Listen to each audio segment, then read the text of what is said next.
பெரியோர்களே, தாய்மார்களே, ஜோதிட ஆர்வலர்களே, அனைவருக்கும் வணக்கம். உங்கள் முனைவர் TSR ராமகிருஷ்ணன் பேசுகின்றேன். இன்னைக்கு இந்த அன்றாட நம்ம செய்யக்கூடிய பணியில சில முக்கியமான டிப்ஸ் கொடுக்குறேன். நம்ம திங்கட்கிழமை அன்னைக்கு இறப்பு வீட்டிற்கு துக்கம் விசாரிக்க செல்லாது. ஆனா சென்றாலும் தவிர்க்க முடியாத காரணத்தினால சென்றாலும் அவங்க வீட்டுல அன்னைக்கு தங்கக்கூடாது. அதே மாதிரி செவ்வாய்க்கிழமை நகைகளை கழற்றி வைக்க கூடாது. புதன்கிழமை அன்னைக்கு கண் சம்பந்தமான சிகிச்சைகள் செய்யக்கூடாது. வியாழக்கிழமை துளசியை வழிபாடு செய்பவர்கள், பெருமாள் படத்துக்கு துளசி வைக்கிறவங்க, நம்ம பூஜையில துளசி பயன்படுத்துபவர்கள், வெள்ளிக்கிழமை துளசி வைக்கிறவங்க, இந்த மாதிரி இருக்கிறவங்க வியாழக்கிழமை அசைவ உணவு சாப்பிடக்கூடாது. வெள்ளிக்கிழமை அன்னைக்கு கடன் கொடுக்காதீங்க, வாங்காதீங்க. சனிக்கிழமை அன்னைக்கு கடன் வாங்கவே கூடாது. ஞாயிற்றுக்கிழமை இரும்பு சம்பந்தமான பொருட்களை வாங்கக்கூடாது. அதே மாதிரி வீட்டுல நிறைய பக்கம் இடம் முன்னால பின்னாலெல்லாம் இருக்கு, கார்டனிங் பண்றோம், மரம் வைக்கிறாங்க. அந்த மாதிரி வைக்கும்போது சில விதிமுறைகள். ஒற்றை தென்னை மரம் வைக்கக்கூடாது. தென்னம்பிள்ளை வைக்கிறீங்கன்னா 2 வைங்க, 3 வைங்க, இல்ல 4, 5 இடத்தை பொறுத்து. ஆனா ஒரே ஒரு தென்னம்பிள்ளை மட்டும் வீட்டுல வைக்கக்கூடாது. அதே மாதிரி ஒற்றை பனை மரமும் வைக்கக்கூடாது. அதே மாதிரி வீட்டுல நிலக்கதவை திறந்த உடனே, நிலவாசலை திறந்த உடனே முன்னால முருங்கை மரம் கண்ணுல தெரியக்கூடாது. பின்புறம் வேணா வைக்கலாம். அதே மாதிரி நல்ல வேப்ப மரம் வளர்ந்துருக்குது அப்படின்னா அந்த வேப்ப மரத்தை நம்ம சில பேர் பெருசா வீட்டுக்கு முன்னால 2-3 வச்சுட்டுருவாங்க. அது நல்ல உயரமா வளர்ந்து இந்த லைன் கம்பியை டச் பண்ணோம், இல்லைன்னா வீட்டுக்கு மொட்டை மாடி கட்டடத்திலேயே உங்களுக்கு அகண்டு பறந்து வளர்ந்துருக்கும். அந்த மாதிரி வேப்ப மரத்தை நீங்க வளராமல் வெட்டக்கூடாது. ஏன்னா வேப்ப மரத்தை வெட்டினீங்கன்னா வீட்டுல ஒற்றுமை பாதிக்கப்படும். பெருமாள் கோயில் பின்புறம் சிவன் கோவிலோ கணபதி கோயிலோ எதிர்ப்புறம் கட்டக்கூடாது. அதே மாதிரி பெருமாள் கோயில் பின்னால வீடு கட்டக்கூடாது. சிவன் கணபதி கோயிலுக்கு ஆப்போசிட் சைடு வீடு கட்டக்கூடாது. இந்த மாதிரி எல்லாம் நம்ம சில விஷயங்களை பார்த்துக்கணும். அதே மாதிரி நம்ம எண்ணெய் மற்றும் தண்ணீரில நம்ம முகத்தை பார்க்க கூடாது. பாத்தீங்கன்னா சில இறப்பு வீட்டுல இறந்து அந்த 3ஆம் நாள்ல 14 நாள் காரியம் பண்ணும்போது தீட்டு கழியறதுக்காக அந்த இது பண்ணவங்க கர்ம காரியங்களை பண்ணவங்கள எண்ணெய முகம் பார்க்க சொல்லுவாங்க. அந்த மாதிரி சமையல் தான் பார்க்கணும். மற்றபடி எல்லோரும் எப்போதும் அடிக்கடி எண்ணெய் கிண்ணத்துல எண்ணெய அல்லது தண்ணீர்லயும் பார்க்க கூடாது. சில பேர் ஆத்துல குளிக்கிறோம், இதுல குளிக்கிறோம், இல்ல ஸ்விம்மிங் பூல்ல குளிக்கிறோம், அப்படியே பாடி மேல தூக்கிட்டு நம்ம முகத்தினுடைய நிழலை தண்ணீர்ல பார்ப்பாங்க. அதே மாதிரி நம்ம ஸ்விம்மிங் பூலுக்கு எதுக்கால பெஞ்சோ சேர உட்கார்ந்துட்டு அதுல பார்ப்பாங்க. அந்த மாதிரி தண்ணீர்லயும் நம்மளுடைய நிழல் அல்லது முகத்தை பார்க்க கூடாது. நீங்க வியாழக்கிழமை பிறந்த குழந்தை எந்த விதை போட்டாலும் பழுதில்லாம முளைக்கும். அதே மாதிரி ஏதாவது மரம் நடுறோம், செடி கொடி நடுறோம் அப்படின்னா உங்க வீட்டுல யாராவது குழந்தைகளோ இல்ல பெரியவங்களோ வியாழக்கிழமை பிறந்திருந்தாலும் அவங்க கையால கொடுத்து விதை ஊன சொல்லுங்க, இல்ல நடவு போட சொல்லுங்க.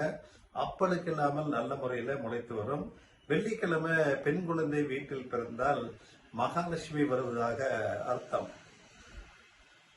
துக்கம் நடந்த வீட்டுல ரத்த சொந்தங்கள் வெளியூர் செல்லக்கூடாது. அப்படியே சென்றாலும் இரவு தங்கக்கூடாது. அதனாலதான் துக்கம் நடந்த வீட்டுல பாத்தீங்கன்னா அந்த வீட்டுல இருக்க உறுப்பினர்கள் அந்த ஒரு 3 நாள் 16 நாள் பழைய காலத்துல சொல்லிட்டு இருந்தோம். 16 நாள் இப்ப எல்லாம் வெளியே போகாம இருக்க முடியாது. அதனால குறைந்தபட்சம் அந்த 3 நாள், இல்லைன்னா அந்த தீட்டு முடிகிற வரைக்கும், இல்ல அந்த கர்ம காரியங்கள் முடியற வரைக்கும் வெளியூர் சென்று வரலாம். ஆனா வெளியூர்ல தங்கக்கூடாது. நைட்டு வீட்டுக்கு வந்துடணும். இறந்தவர்களுக்கு திதி திவசம் கொடுக்கும் போது இறந்தவனுடைய வாரிசு கிழக்கு நோக்கி அமர்ந்து திதி கொடுக்க வேண்டும். கிழக்கு அமர்ந்து மேற்கு புறமாக தான் திதி கொடுக்கணும். அதே மாதிரி நம்ம கார்த்திகை தீபத்துக்கு எத்தனை விளக்கு ஏற்றணுங்கிற ஒரு நியதியெல்லாம் இருக்கு. கார்த்திகை தீபம் முடிஞ்சது, இருந்தாலும் அந்த தகவலை கொடுத்துட்றேன். மொத்தம் வந்து நம்ம 27 விளக்குகள் ஏற்றணும். இந்த 27 விளக்குகள் வந்து 27 நட்சத்திரத்தை குறிக்கும். வீட்டு முற்றத்துல 4 விளக்குகள், சமையல் கூடத்துல 2, முன் படிக்கட்டுல 2, பின் படிக்கட்டுல 4, திண்ணையில 4, மாடக்குழியில 2, நிலைப்படிக்கு அருகிலே 2, சாமி படத்துக்கு கீழே 2, வெளியிலே யமதீபம் தென்மேற்கு மூலையில தெற்கு நோக்கி ஏற்ற வேண்டும். மற்ற எல்லா தீபமுமே தெற்கு பகுதியில தீபம் இருக்கக்கூடாது. கிழக்கு இல்லைன்னா மேற்கு இல்லைன்னா வடக்கு பகுதியில தீபம் வர மாதிரி அந்த அகல் விளக்கை திருப்பி வைத்துக் கொள்ள வேண்டும். அதே மாதிரி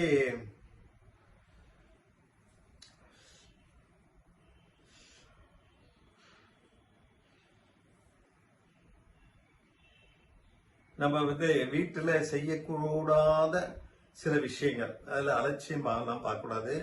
இரவு நேரத்துல துணி துவைக்க கூடாது. நீங்கெல்லாம் வந்து வாஷிங் மிஷின் தான் மெயின். அதனால மக்கள் வந்து நைட்டு வந்து வாஷிங் மிஷின் எல்லாம் போடுவாங்க. துவைக்க கூடாதுனாலே அதான் அர்த்தம். அதே மாதிரி வாஷிங் மிஷினையும் நைட்ல கூடிய வரைக்கும் பயன்படுத்தாமல் இருப்பது நல்லது. இரவிலே குப்பையை வெளியே கொட்டக்கூடாது. இரவிலே மரத்தின் நிழலிலே தூங்கக்கூடாது. இரவிலே ரகசியமான விஷயத்தை அந்த ரகம் நினைச்சிட்டு கணவன் மனைவியே ஒரு ரூம்குள்ள சத்தம் போட்டு பேசினாலும் யாராவது ஒருத்தர் கேட்பதற்கு உண்டான சூழ்நிலை உண்டாகிவிடும். அதே மாதிரி அன்னம், உப்பு, நெய் இவைகளை கையால் பரிமாறக்கூடாது. ஸ்பூன்ல தான் பரிமாறணும். இப்ப சாதம் கூட பழைய காலத்துல எல்லாம் கிராமத்துக்கு போனீங்கன்னா சாதமே கையில் எடுத்து தான் போடுவாங்க. அது மாதிரி எல்லாம் பண்ணாம கூடிய வரைக்கும் இந்த உப்பு, நெய், அன்னம் இதெல்லாம் வந்து கையால் பரிமாறக்கூடாது. ஒரே சமயத்துல 2 கைகளாலும் தன்னுடைய தலையை இப்படி சொரிஞ்சுக்குவாங்க. அப்படியெல்லாம் சொரியக்கூடாது. ஒரு கையில வேணா நம்ம சொரியலாம். அதே மாதிரி மருந்து, வருமானம், தானம், அவமானம் மற்றவர்களுக்கு தெரியக்கூடாது. இதெல்லாம் கொஞ்சம் ரகசியமா ரொம்ப வேண்டிப்பட்டவங்களுக்கு மட்டும் சொல்லிடணும். வீட்டில் எதிரில் என்ன இருக்கக்கூடாதுன்னு பாத்தீங்கன்னா, வாசலுக்கு எதிரே வந்து பள்ளம் இருக்கக்கூடாது. இது முன்னேற்றத்தை தடுக்கும். பெரிய மரங்கள் வீட்டின் வாசலை மறைக்கக்கூடாது. அதுவும் மரத்தின் கிளையை வீட்டின் உள்ளே வரக்கூடாது. வீட்டின் வாசலுக்கு நேரெதிரிலே கிளம், அதாவது குளம் அல்லது கிணறு இருப்பதும் நல்லதல்ல. வீட்டின் வாசலுக்கு நேரெதிரே கழிவுநீர் தொட்டி இருப்பதும் எதிர்மறையான ஆற்றலை கொடுக்கும், நெகட்டிவ் எனர்ஜி கொடுக்கும். வீட்டின் வாசலுக்கு நேரெதிரே குப்பை தொட்டி வைத்திருப்பதும் நல்லதல்ல. அதனால வாசல் 40 அடி வீடு அகலம்னா சென்டர்ல வாசல் இருக்கும். ஒன்னா நீங்க இந்த ஓரம் இல்லைன்னா அந்த ஓரத்துல வச்சிருக்கணும். வீட்டின் வாசலுக்கு நேர் எதிராக சந்து இருப்பதும் எதிர்மறை ஆற்றலை கொடுக்கும். ஆகையனால இதெல்லாம் பார்த்து தான் நம்ம வந்து வீடு வாங்கிறது, இந்த மாதிரி நிகழ்வுகளை பார்க்க வேண்டும்.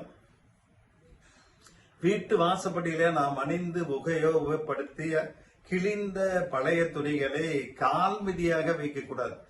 சில பேர் வந்து போர்வையெல்லாம் பழசாயிருச்சுன்னா அதை கிழிச்சு பெட்ஷீட் மாதிரி இது பில்லோ கவர் மாதிரி செய்வாங்க. அதே மாதிரி முன்னால மேட் மாதிரி பயன்படுத்தாங்க. அதெல்லாம் கூடாது. வீட்டிலே வரும் செல்வ வளத்தை இவை குறைத்து தரித்திரத்தை உருவாக்கும். சணல், கோணி போன்றவற்றை உபயோகப்படுத்தலாம். இல்லை இப்ப பயன்படுத்துற மேட் பயன்படுத்தலாம். மிதியடி, மேட் போன்றவற்றை வாங்கும்போது இன்னைக்கெல்லாம் வெல்கம் அப்படின்னு அதுல போர்டு எழுதியிருக்காங்க. இல்லைன்னா மயில் மாதிரி படம், இந்த மாதிரி ஏதாவது ஒரு அனிமல் படம் போட்டிருப்பாங்க. அதுல மயில், அன்னம் போன்ற படங்கள் மேட்ல எல்லாம் இருக்கக்கூடாது. ஏன்னா நம்ம காலில் மிதிக்கும் போது அந்த அன்னப்பறவையையும் மயில் பறவையும் மிதிக்கின்றோம். கூடிய வரைக்கும் அதெல்லாம் பண்ணக்கூடாது. கூடிய வரைக்கும் அது வெல்கமே இருக்கக்கூடாது. ஏன்னா இந்த வெல்கம் இருந்தாலும் அதையும் காலில் மிதிச்சுத்தானே போறோம். அதனால இதெல்லாம் இந்த நெகட்டிவ் எனர்ஜி கொடுக்கக்கூடியது. ஆக இந்த மாதிரி சில முக்கியமான டிப்ஸ்களை பார்த்து கொண்டு அதற்கேற்ப அன்றாட பணிகளை செய்து வளமான வாழ்வையும் மகிழ்ச்சியான வாழ்க்கையும் அனைவரும் நடத்த வேண்டும் என்று கேட்டுக்கொண்டு நிறைவு செய்கின்றேன். நன்றி, வணக்கம்.